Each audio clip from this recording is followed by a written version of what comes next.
Good morning and welcome to this week's programme, an edition in which we mark the 90th anniversary of the birth of politician and sportsman Jack Lynch.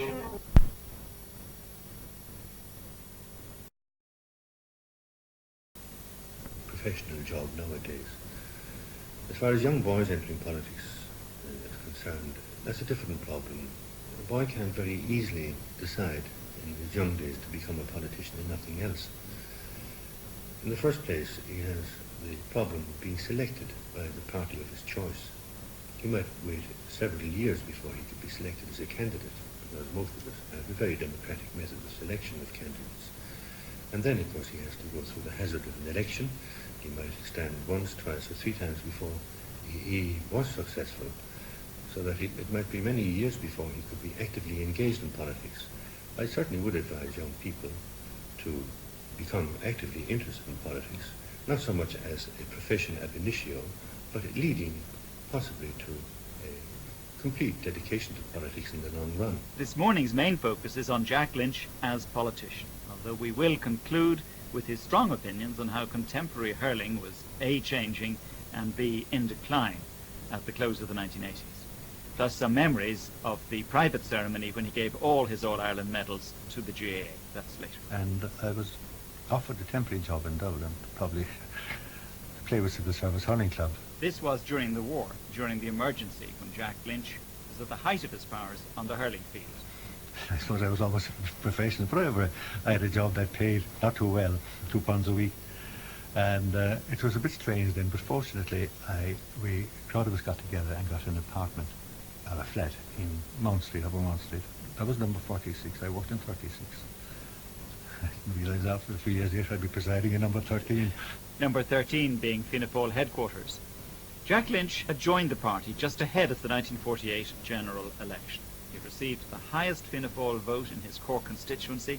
However, Fianna Fáil was not returned to power and were in opposition for the first time in 16 years, the first time since De Valera had won power for them first in 1932. Lynch indeed worked as a research assistant for Eamon De Valera from 1948 to 1951. I remember well the 1948 election. That's the first election he got elected. Ollie Walsh, Fianna Fáil constituency worker in Jack Lynch's constituency. Quiet and shy and a bit nervous like anyone else, but as you say, he proved himself in his honour. Did you ever regret going into politics? Yes, I have had some regrets. Generally speaking, I don't regret the fact of going into politics and of being in politics, but there are some regrets. For example, in my present position, it means that I have to live most of my life in Dublin and away from Cork. I prefer naturally to live in Cork. And then, of course, there's the difficulty of not having as much home life as I would like. More hungry, I think, than ever. Very hungry. Francis Russell asked him about his ambitions. Remember, he was shortly to succeed Lemass as leader of Fianna Fáil and Taoiseach. What is your ambition, Minister? I'd like to split up my ambition into two categories. First of all, as Minister for Industry and Commerce, I would naturally like to see Irish industry thrive. Well, as far as personal ambition is concerned, I'm afraid these won't be very earth-shaking, reasonably modest. I'd like to be able to live a normal, comfortable and quiet life, a little time for recreation, a little time for an odd holiday by the sea and the odd walk with my wife. But not long after that interview, when Sean Lemass announced his surprising retirement, Jack Lynch emerged as a compromise candidate, a reluctant Taoiseach. Especially from the fact that people can meet the Taoiseach really without any appointment. As far as I know, it's the only part of the world that happens. Certainly we had people here from time to time, especially English press that came over, people from Times paper, and also from a television programme, and apparently this surprised them, the easy way that a person can walk in and have a word with the Taoiseach and discuss any problem they have. And your husband, is he working? He's working in the And what? There's a bungalow vacancy in John Murphy Road. Yes. One feels tremendous sympathy for people, no matter how much experience you have with this.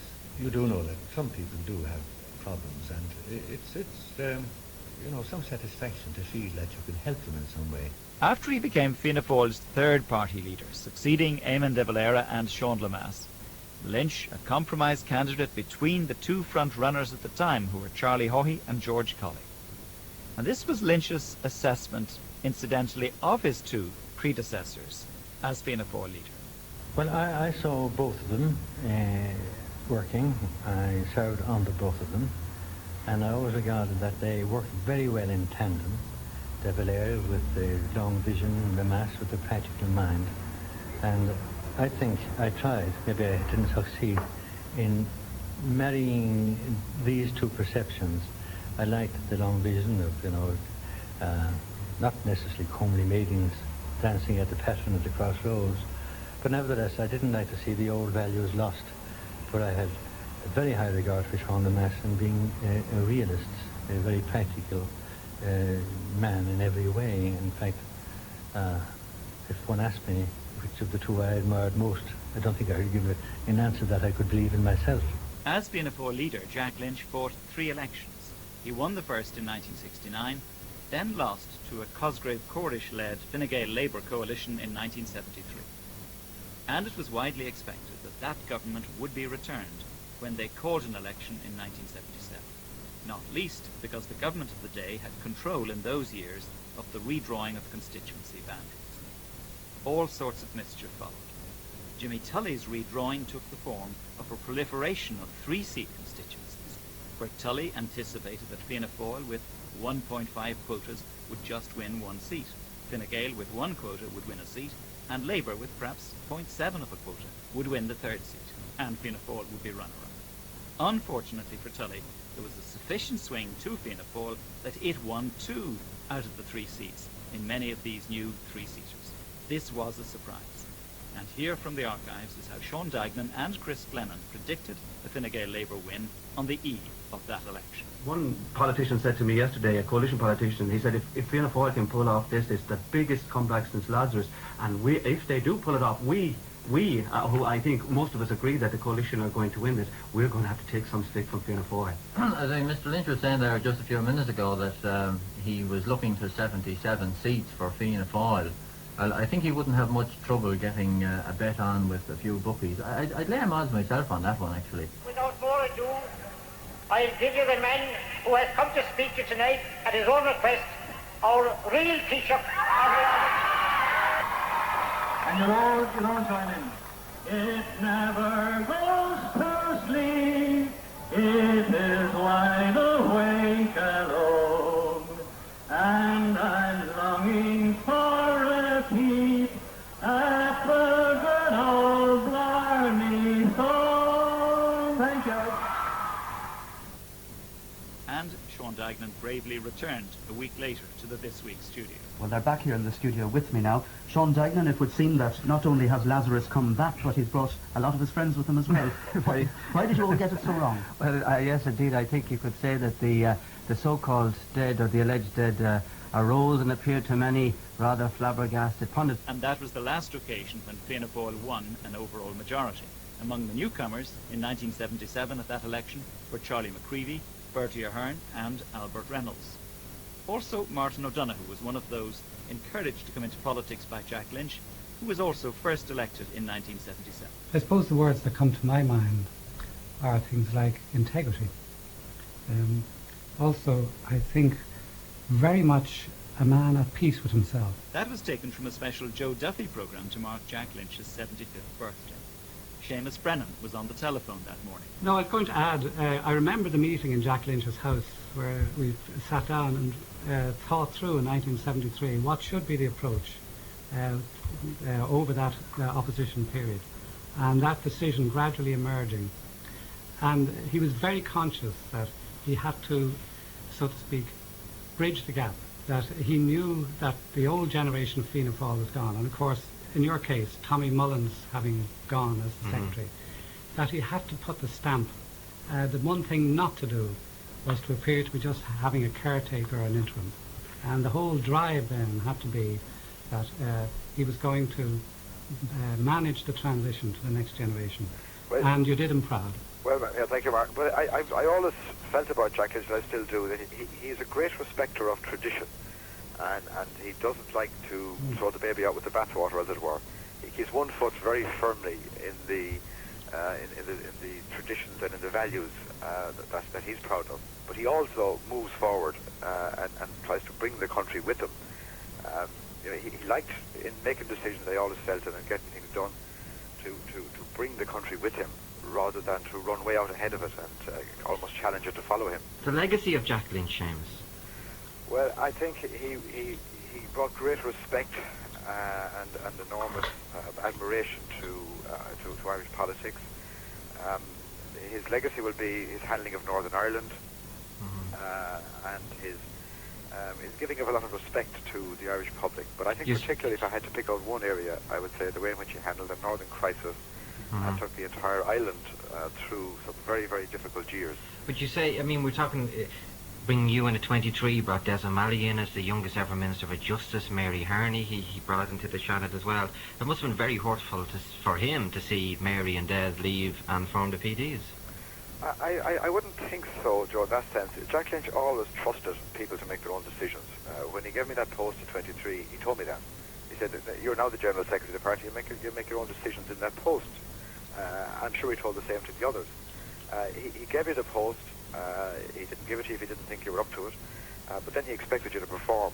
And one side of Jack Lynch, I think, which very often comes out probably the wrong way, is that he's portrayed as a very quiet, nice man. He's all of that. But in my time working with him over many years, I found him to be extremely tough, very determined, and extremely demanding. He demanded results. That's a side to him that doesn't come out that much. John Corley, it's with the deepest regret, I think, that everybody in this House and in the country has learned of the passing of one of our greatest statesmen and sportsmen, Jack Lynch. Forever, I think, to many Irish people's minds, the real Taoiseach, the man who was born in the shadow of Shannon Bells. He always exuded the special charisma which great sports people have and brought to politics, with his unique blend of charm, of competence and integrity. Bertie Ahern, Fianna Fáil's sixth leader, announcing Jack Lynch's death to Dáil Éireann. John Bruton was then Fine Gael leader. Jack Lynch, more than perhaps anybody else, was responsible for changing attitudes in this state to the problem of Northern Ireland. Jack Lynch, more than probably anybody else, led a majority of the population in this state towards an attitude of respect for unionists on the island of Ireland. Rory Quinn was Labour's leader. It was his recognition, as Deputy Bruton has said, of the common purpose that we all had in this House, irrespective of our political divisions. And there were and are political divisions, and there always will be. And let nobody think that his gentleness, or his politeness, or his modesty was in some way to be mistaken for weakness or lack of decision. He was truly the male fist in the velvet glove. Mary Harney was leader of the Progressive Democrats. For my own part, I don't believe I would be in politics if it wasn't for Jack Lynch. Certainly 22 years ago, there weren't many options for a young woman that didn't have a political pedigree. And I think if I hadn't been appointed to the Senate, then I doubt very much if I'd ever have pursued a career in politics. So I owe everything I've achieved to him. He wasn't in politics for any personal gain. He was a man who, notwithstanding the fact that politics can often be very divisive, he was a man that united people. In studio on the News at 1 that day, Sean O'Rourke explored Lynch's legacy with many of his contemporaries. First, Dr. Patrick Hillary, who had been a cabinet colleague for many years. He was a great presence. I mean, he came to visit me one time in Brussels, and people who met him there, it was his presence that he spoke of. He wasn't putting on any show. He was just Jack, quiet Jack by himself. But something emanated from him that made you feel good about him and good about yourself if you were near him. And I noticed that in many other people, and of course the public in general felt that. He had a great charisma. De Valera admired him immensely, and Sean Lamass had exceptional faith in him. And always he was put out for the by-elections, especially if there were massive meetings. He was the central figure speaking. So, and it was again this connection with the public that scored for him. And what was he like as a politician? He was the new generation, not the Civil War. It was post-Civil War. The old Fianna Fáil ministers or senior people were trying to get good young people into Fianna Fáil at that time, and they got Jack, who was a hero throughout the whole country because of being a great athlete. They got Jack into the Dáil from Cork, and it was very lucky for the country, I think. And of course, Sean Lemass then saw him as the person that he regarded as the compromise candidate, the one who actually who put pressure on him to stand for the leadership when he was retiring himself. Yeah, I think Sean Lemass would have wished Jack Lynch to be the first person there, and Jack said no. Jack didn't want. He never wanted an office of that nature. He had a very happy marriage, and all his life his strength came from that marriage and from how they got on together. The great friends. Maureen and himself were always together, always in whatever scene, and he was happy with that, and he didn't want to go into situations which took you away from that, and also private life which he loved. And what about his achievements then as Taoiseach, and indeed before that as Minister for Finance? Indeed, I think he was Minister of Education too. Yeah, he was a great achiever. But to finish what I was thinking there, that Lemass would have said great if Jack said I'll go for it, but Jack said no. And then there was a certain discontent in the party about what was available. And Lemass consulted all of us, and he ended up with the firm conviction from all the government, anyway, I don't know who else he consulted, that Jack Lynch was wanted as the man. So that's what Lemass wanted originally, I'd say. He was Minister for Education. He had a massive school building program for the national schools, which was, you wouldn't remember, our children now wouldn't know that there were holes in the walls and the floors of national schools, leaking roofs. That he had a massive school building program. Another thing that will be remembered by the women teachers was he did away with that they were forced to retire on marriage, the marriage. He did away with that, so married teachers were permitted to continue to teach, which had a second effect of being able to reduce the size of classes, giving him more teachers. He was very enthusiastic about education. Now, I know you feel today is not a day to get into what might be described as the deep rough in regard to the turbulent, particularly turbulent times that happened at the end of the 60s, early 70s. Nonetheless, you worked very closely with Jack Lynch at that time when people had to be fired from the cabinet and so forth. How did you observe him at close quarters, as it were, during that time? He suffered terribly.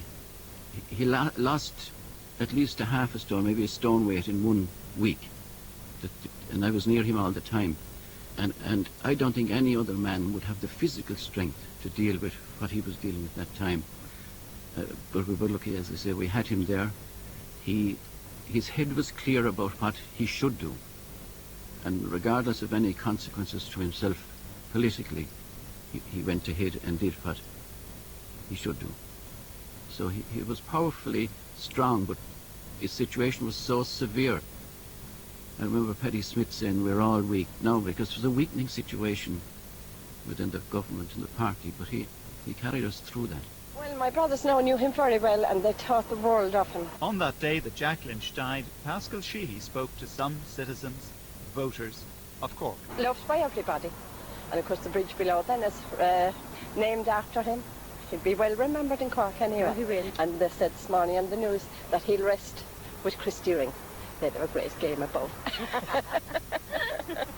He'll never be forgotten, either in politics or sport or otherwise. He was a gentleman all the way. Now, he was the north side man, played with the Glen. Well, I was south side man, favoured Gars, but still, when it came down to the patch, we were all one. He was a gentleman, God rest his soul. I actually lived in Blackpool, and he lived up in Assumption Road, and he used to come through our place, you know. And when we were younger, you know, if the Glen won a county and things like that, we'd all follow him up the buildings. I have very fond memories of Jack Lynch. Wonderful person altogether. He was held in very good esteem, to be honest, you know. You know, he was very well liked, you know what I mean? Like, and especially in his own place in Blackpool, like he was, you know, he was just sad, like. Everyone remembers Jack Lynch. Everyone. Especially everyone from Cork. Yeah. I don't think there was no bull about him. And he was a grand hurler. He was better than Chris Deering at the hurling. Oh, I remember him very well. I thought he was a great man, and he was one of our own. You know, I don't think there was one ever came in as good as him anymore. I thought he was older than they said 82, because I'm 78, and there wasn't much between us. But that's all I can tell you now about him, that he was one very good man. And if there's ever anyone gone to heaven, he is. God bless you, know, and gone into a bit of that. Garrett Fitzgerald also contributed. He had been leader of the opposition in Lynch's last term as Taoiseach from his 1977 landslide to his stepping down from the leadership in 1979. I don't know what the particular characteristic was, but the fact is that he was somebody whom everybody liked in all parties, regarded with affection by people in all parties, and that's fairly rare in politics. Nothing seemed to do him any damage. If you criticised him, you did more damage yourself very often than you do to him. I said this to him recently when I had half an hour with him a couple of months ago, and he laughed at that, but it was true.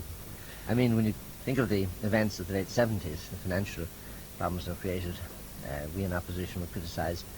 Martin O'Donoghue or George Collyer or Fianna Fáil. We were very careful about not putting Jack Lynch's name to it. It wouldn't have helped. And yet, I mean, he has been criticised as the person who presided over that, what was seen in hindsight as a very unwise manifesto which brought them into power with such a majority in 1977. But such was his charm that we wouldn't have liked to attack him personally on that. And, of course, then, after he came back with that huge majority, you immediately took over as leader of Fine Gael and leader of the opposition. How difficult was that time for you then? It was difficult, opposing him, I have to say. And then my first job was to reorganise our own party. And then, of course, he went and was replaced with Charles Haughey. But during the period he was there, I was in very close contact with him on foreign affairs matters, but particularly on Northern Ireland. And if I had any information that was useful to him, I would drop in and see him and talk to him. We had a very close contact of an informal kind over that period. And, of course, it was in Northern Ireland that he probably faced his stiffest test as party leader and as Taoiseach. Yes, in 1970, of the arms crisis. And there always be controversial issues in regard to that, but one thing that is clear is that when he tackled it extremely effectively and saved the state from what could have been a very dangerous situation. And whatever criticisms we might have had about how that situation arose, certainly we owe a lot to him for the way he handled it then. The criticism has been made that perhaps he might have asserted his authority at an earlier stage. He might have, and it might have been fatal. He might have been overturned. It was not an easy situation for him. He had to make a judgment, I think, as to when and how he deal with that. He did as well establish very firmly both the principle of non-violence in achieving political ends in working towards United Ireland, which was the Fianna Fáil policy, and indeed remains so, and also in accepting the principle of consent, would it be fair to say? Yes, he had a difficulty in that he couldn't bring his party with him wholly on that, and he went as far as he could. He was pulled back from it in 1975 when Michael Kennedy reopened the idea of British withdrawal, and he wasn't able at that stage to take that on. How he was re-emerging as a potential alternative. And the last couple of years, I think, were difficult on that account. Then he went through the Haughey period, and it was only when Albert Reynolds came in that we were able to get to the stage where, with the Downing Street statement in '93, Fianna Fáil became firmly committed to the consent principle. Another contributor to the news that won when Lynch died was the man he had sacked from cabinet in May 1970 in the arms crisis, and the man he failed to stop becoming his successor, Charles J. Haughey. At this sort of time, I think most people are inclined to think about Jack's unrivaled popularity and, of course, his wonderful personal qualities, like his unfailing courtesy and great personal charm and likability. You admired him? Very much. I'm more than admired. I was personally very fond of him and worked very closely with him for years. I suppose his real... one of his many gifts was his capacity to reassure. He had a wonderful capacity to reassure the public and to sort of persuade them that everything was in good hands, no matter what the difficulties were. And he also had that same capacity to inspire those around him to feel that feeling of reassurance. He was seen by some people, I suppose, because he was seen as a compromise candidate, as something of a reluctant leader, a reluctant Taoiseach, and then by extension as a kind of caretaker Taoiseach who was perhaps underestimated. I mean, where would you stand on that? I wouldn't accept that at all, actually. I know he appeared to be reluctant, but that is, I think, entirely because of his personal family circumstances. I don't think Maureen ever was too keen on him becoming Taoiseach, and both of them having to accept all the glare of publicity that entailed. But when Jack Lynch was Taoiseach, I mean, I know he loved being Taoiseach and doing the job, and I think he was very, very pleased with his own personal popularity. Who wouldn't be? But he certainly, I mean, you don't a compromise or a stand-in candidate. It doesn't last for 12 or 13 years. at the very top of a political organisation and indeed of the country. I suppose by way of something of an understatement, Mr. Haughey, you and he didn't always see eye to eye, wouldn't it be fair to say? Well, for most of the time we actually did. We worked very closely together and in friendship and cooperation. We of course had our differences and they're well known and recorded, but that's all in history now. And my abiding memory of him, now that he is gone, will be of a very wonderful person, of tremendous personal charm and really a person whom you couldn't but have an affection. Well, there wouldn't have been much affection, say, the day or the night he fired you from the government in 1970. What was that like? Well, he had to do that, and I accepted he had to do, and I had to do what I had to do. So I don't think there's any point in dwelling on those matters at this stage. I think we should all now think of the wonderful person he was, his contribution, and as I say, the way in which he steered this country through very difficult crises and difficult periods. And when you say he had to do that, what do you mean by that? I don't wish to go into that time at all at this particular time, and I think it's very inappropriate to do so. Indeed. I'm just saying Taoiseach from time to time have to do certain things. We all have to do them. You probably don't like having to do them, but that's the job, and you do your job. Of course, it was probably a happier time when he brought you back to his front rank, to Well, the front that's bench. something I was always very grateful to him for.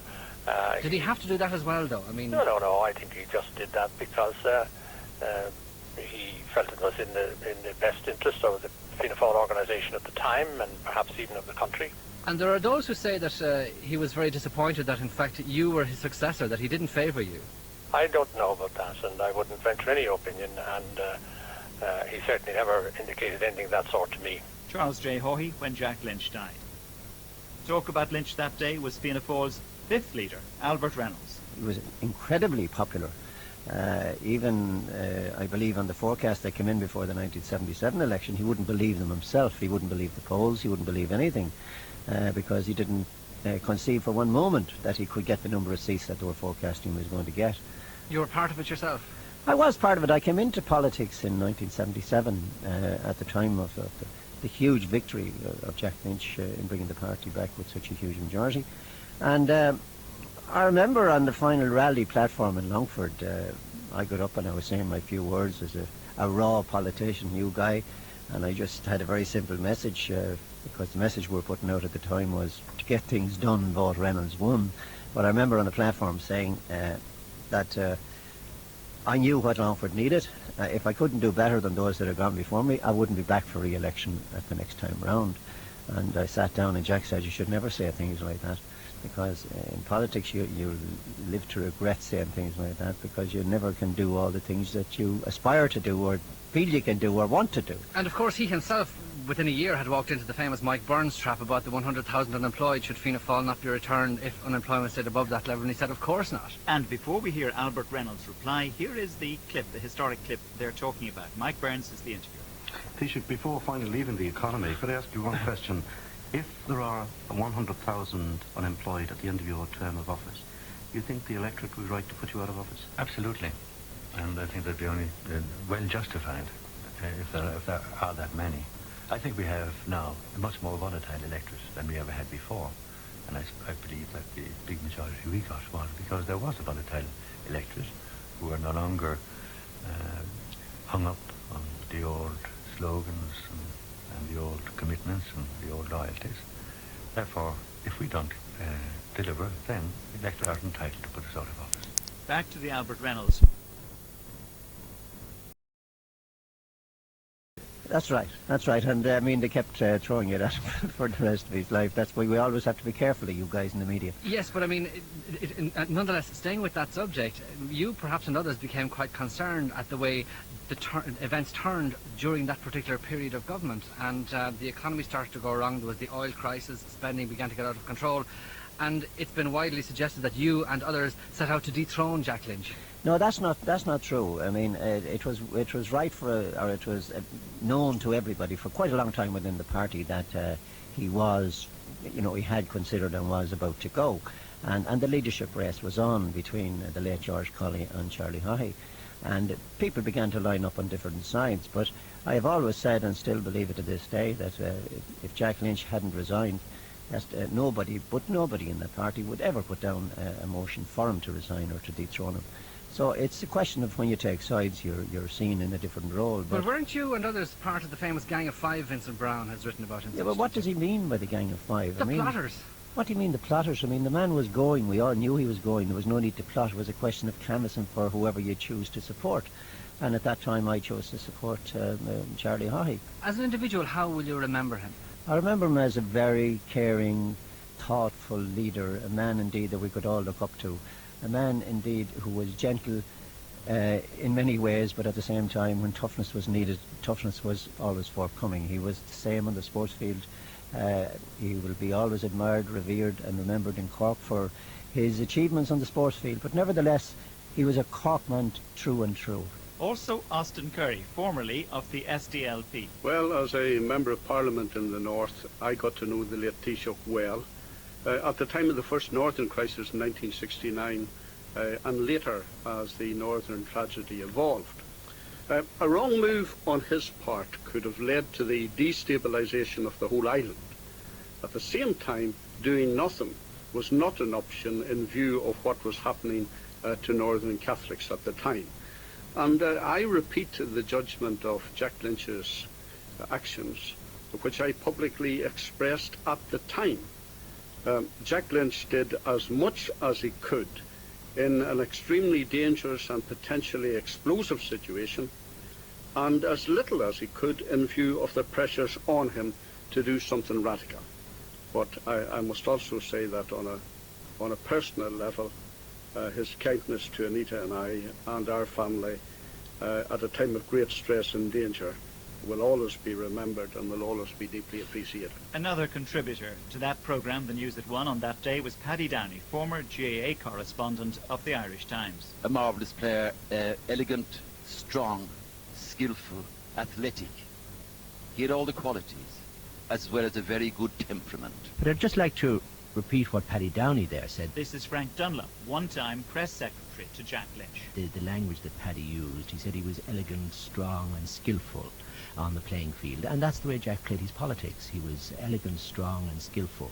He was the iron fist in the velvet glove. I met him for 18 hours every day for almost 10 years. I worked very closely with him, and as Sean said, if the occasion arose and the referee wasn't looking, you'd get a belt to the hurl across the shins. There was a famous occasion when they tried to push him towards the Phoenix Park, wasn't there? There was a famous occasion when they tried to push him towards the Phoenix Park, and there was a parliamentary party meeting held, and I was ordered by Jack Lynch not to leave my office and to make sure that I kept the line open to the news at 1:30, as it was then.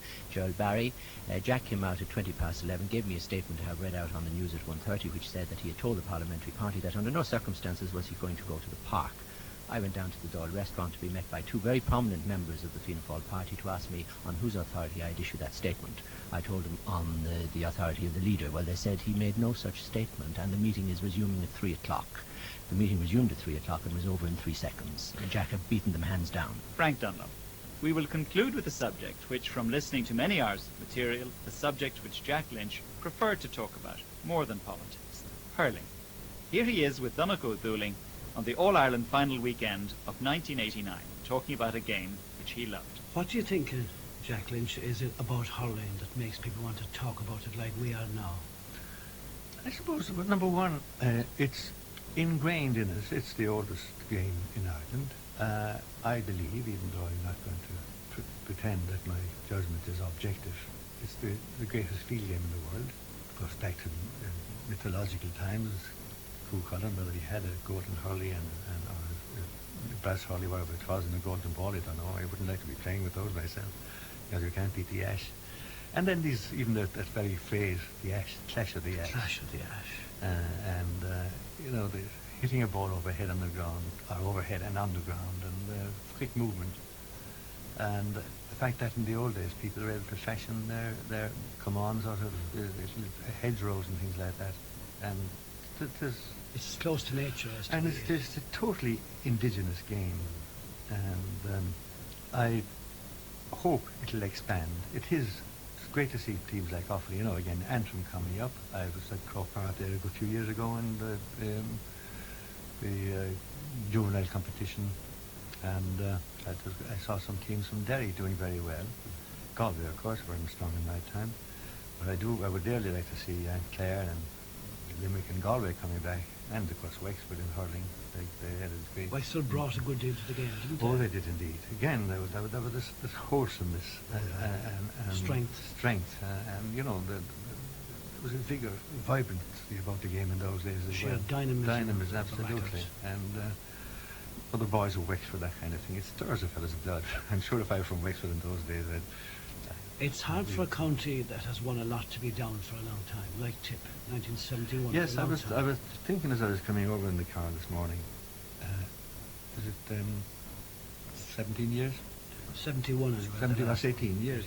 And now most of the team who were playing wouldn't on for Tip tomorrow won't even remember Tip winning in All Ireland.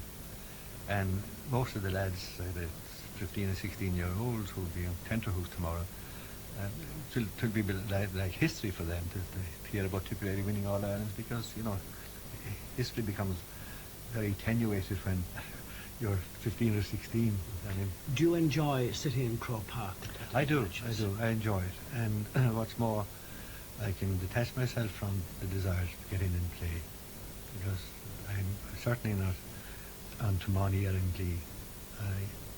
I know that the only reason I prefer to be in there would be if Cork were playing in a tense match, because the tension can wear off more easily on the pitch than on the sideline.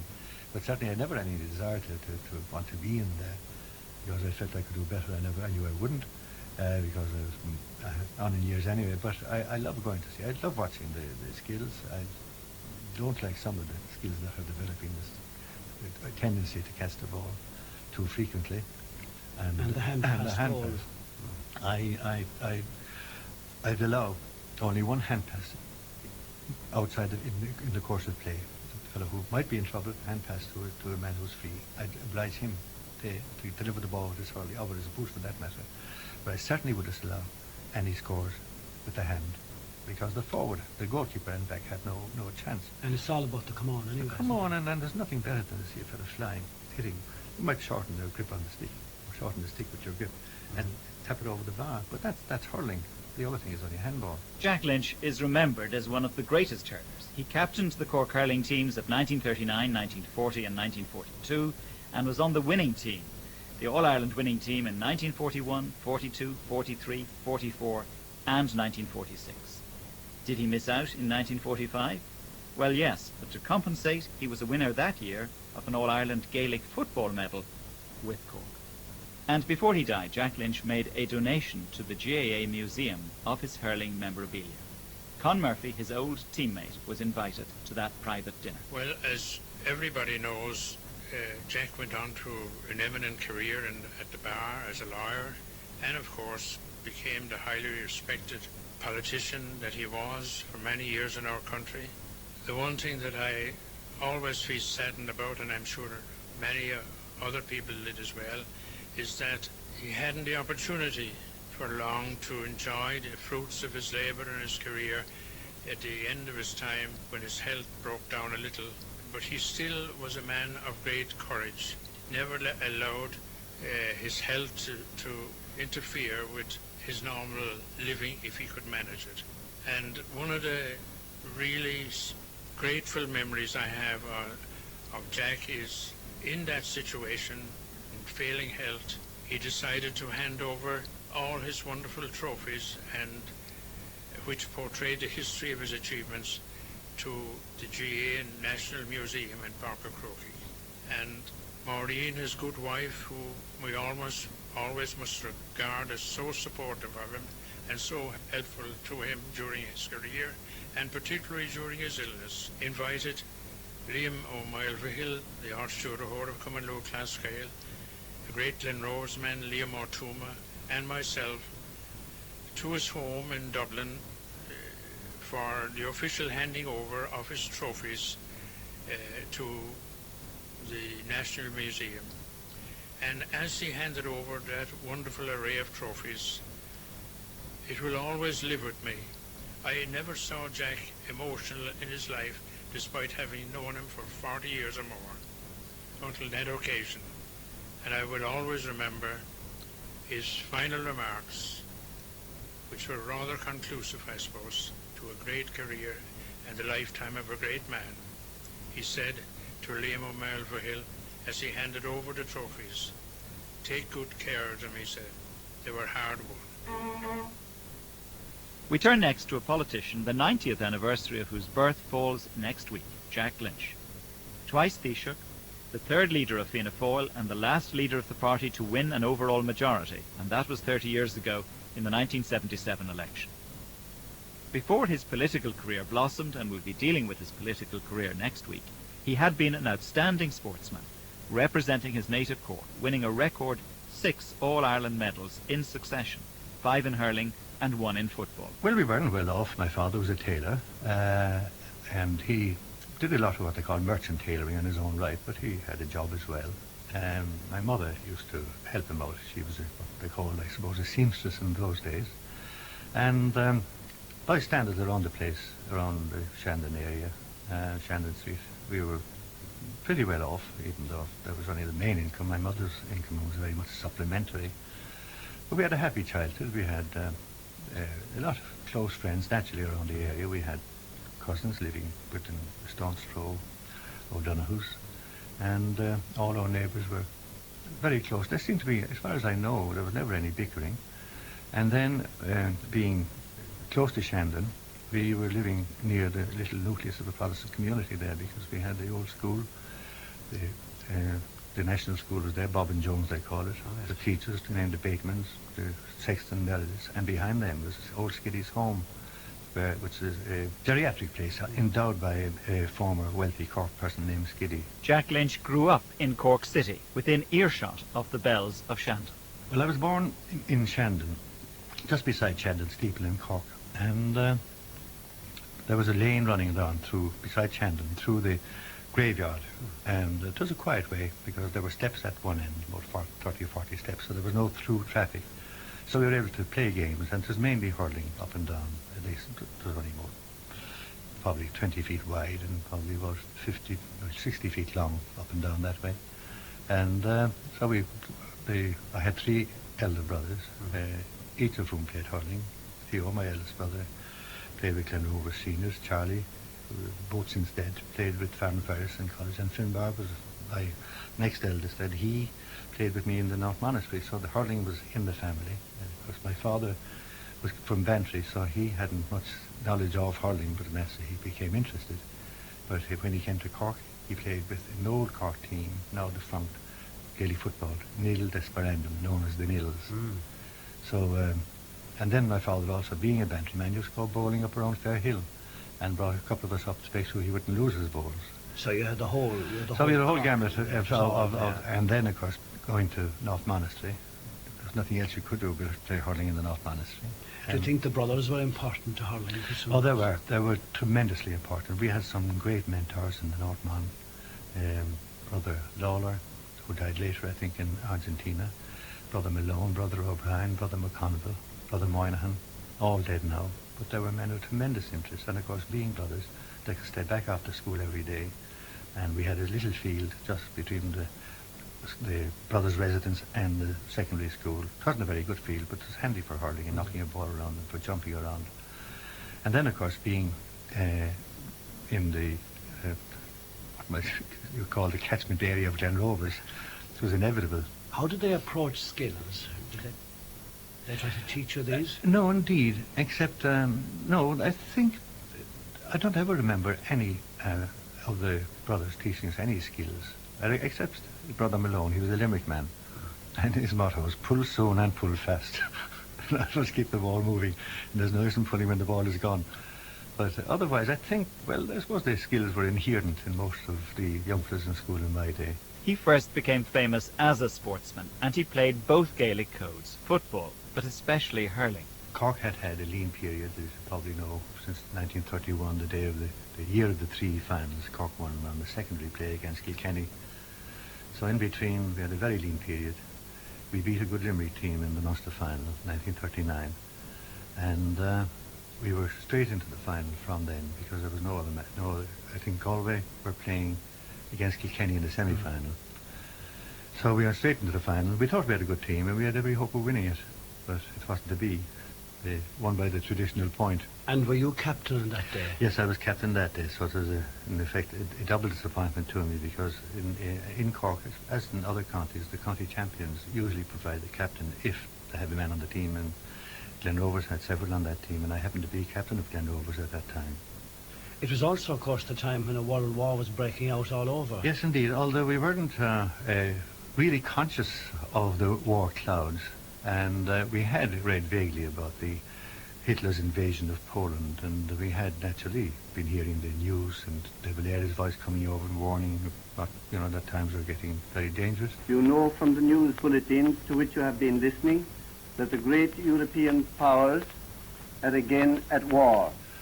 But the actual day war broke out, we weren't really conscious of it because it was Chamberlain declared war. We hadn't heard his radio broadcast. I have to tell you now that no such undertaking has been received, and that consequently this country is at war with Germany. And I suppose it's all cynical to say it now, but it seemed to be a secondary consideration to us at the time. You were trying to beat Kilkenny. Trying to beat Kilkenny, and it had another significance that day too, because they called it the Thunder and Lightning final, because we had all elements that day. In the morning it was lashing rain. We were staying out in the Salt Hill Hotel outside of Dublin, which was a new departure, trying to get the team away from the crowds. Then we came in, we went to Mass out in Monkstown, and it was really lashing rain. Then it cleared up, and we went into Cork Park for a beautiful day. Again, the heavens opened. We had every kind of weather. As far as I remember, we almost had sleet, I think, that day. We certainly had thunder and lightning. And Kilkenny had the 1 point. The 1 point scored by a man named Jimmy Kelly in the last minute. The ball was plucked out after that, and that was the end. Where were you playing on that team? I was right half forward. Jack Barrett from Kinsale and Sonny Buckley, or Connie Buckley from the Glen were midfield. I was marking one of the best players of all time that day, Paddy Phelan. He was left back for Kilkenny, so it was a double baptism in fire from the heavens from Paddy Phelan's hurling and Kilkenny's skills. So we certainly remember the day, especially having been beaten. What did it feel like being captain of Cork for the first time? Well, I regard it as naturally an honour, but somehow in Gaelic games, in my time anyway, it was only really the man who tossed the coin. We had really no influence on the field, and I often regretted that I didn't have more influence because I felt that the man inside in the maelstrom of what was going on was a better judge of what was happening than the people on the sideline. And there were times that I regretted that I had no authority, because I could have changed the team. I believe now we might have one or two more All-Irelands. But apart from the fact that you were there to toss the coin, your name was captain on the team, and if you won, you received the cup. That was it? That was it, yes. Now, who spoke up for the Cork team? Well, the famous Jim Tough Barry was our trainer at that time, and he had been training Cork teams since the mid-20s. And I think he claims he had trained more All-Ireland hurling champions than anybody else. And no, I think his claim was more All-Ireland champions, because not only did he train Cork, but also Limerick when they were in the All-Ireland finals, and he trained some of the Cork Camogie teams. So Jim chalked up about maybe 12 or 15 All-Ireland titles. And I think he was also trainer of a Cork football team. Was he good? He was a most dedicated man. He was a merchant tailor. His wife was ill, and they had no family. So his whole life was devoted to hurling and training the team. In the old days, when the Cork hurlers were, many of them employed in Fords, and some of them, in these days again, I should say that Fords was around the clock shift operation, and anybody who happened to be on a shift that didn't suit training or the match, Tough went on. He saw the boss, nobody else but the boss, and got his men off. Then he looked after the hurleys, bought the hurleys, weighted them, and saw that they were proper cut and design and weight. Looked after the jerseys, made sure they were washed, and went down to the athletic grounds to make sure the grass was cut at the right height. And he did everything. He had you don't meet his kind very often. You don't indeed. But Tough Barry had a great belief in himself, because he regarded himself as a tenor, and he often gave a rendering. He was play with sing with the Cala Rosa. He was a good swimmer. He claimed, I don't know if it's true, I think it is true, to have won the Lee mile swim. and he was a diver. So he was an all-round man, but he wasn't great in the playing of hurling himself, but he had a great influence over the teams. Con Murphy, another legendary Cork player and great friend of Jack Lynch's, recalled those days in this archive interview, elsewhere in RTE Sound Archive. Well, in those days now, as travel was difficult, you couldn't hire a car to travel more than 60 miles, and you have a special reason for it. And I think the records will prove how the crowds got to those matches in such numbers is really a mystery. But they got there mostly on bicycles in Munster, cycling from Friday until match time on Sunday and cycling back again, maybe by some possibly chancy means in the back of a lorry and so on and so forth, but they got there. And of course the trains were running as well, but the depend on the trains to get there in time with the type of fuel they were operating on was always a bit of a guesswork. But they got there, and there were sizable crowds at all those matches, no matter where they were. There weren't country attractions, well, especially during the war years, and most of us had to travel by bike. It would be a great excuse in those days, of course, when, for example, you go to a match and you might bring a girl to a match, and you kind of say, well, of course, with the petrol situation, we have to use a bike. But we all went training night after night, cycling.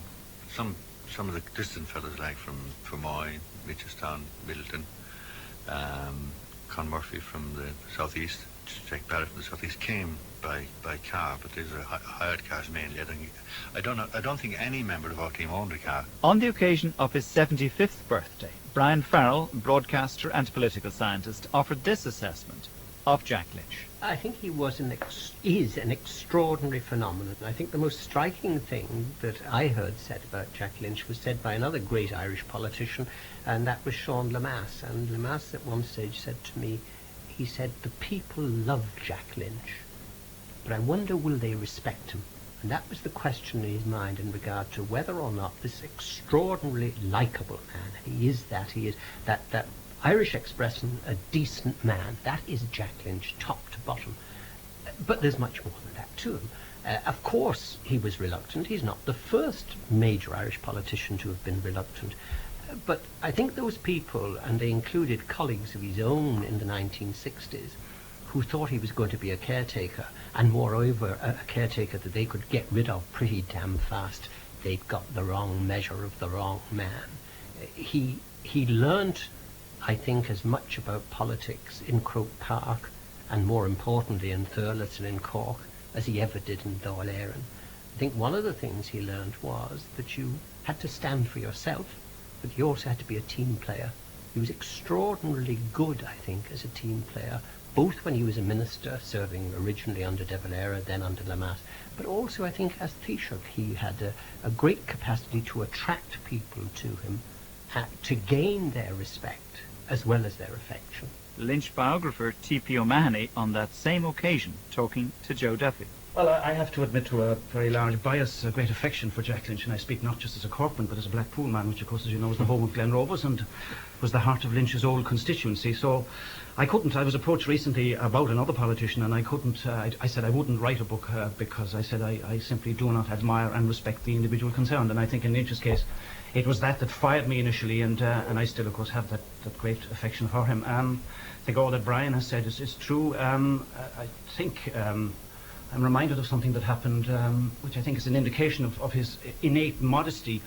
There was a book launched in Cork called The 21 Greatest Hurlers of Our Time, and the outstanding omission was Jack Lynch, and he undertook to launch the book and spoke glowingly of the 21 players who had been included, and yet his own omission was the single most newsworthy item about that book. You know, and that's an indication of he is incredibly modesty. modest, because we Yes. were speaking to him during the week, and 75, so what, he said. Yes. He never saw, I think initially, I wouldn't have gone ahead, I think, because initially after Dr. O'Donoghue would probably know more about this than I do, but we met him in Cork about 4 weeks after his resignation. And there was a lot of buzz at the time that he was going to do a book, and the man for whom both myself and Mary Kenny once worked, Tim Pat Coogan, was being mentioned as a possible ghostwriter, and big sums of money were being talked about. Some of the big London publishers were reckoned to be interested. And we met him in Cork, and I think it was his first sort of press conference since his resignation, and he simply, he dismissed the idea. He said he didn't see himself as an historical figure, was the phrase he actually used, and he couldn't understand why we were angry with him when he revealed that he hadn't kept a diary, he didn't keep any state papers, he had no notes, and we couldn't understand this. And he said, well, why should I keep them? I mean, to whom would they be of interest? And next, here is Jack Lynch talking about hurling greats. Christy Ring. Ring had a great brain like that, a man of great intellect, unfortunately not very much education, but I never saw a sharper brain in my life off the field, not necessarily on the field. So like if he had a chance of education, he could have got very far in business life as well as in the sporting life. Did you like hurling with him? I did. I was lucky in that I never had to play against him, because he played with Glen Rovers, with Cork, and the occasions I played with Munster, so I never played against him. But I came up against him in training, and he was very hard. He was only about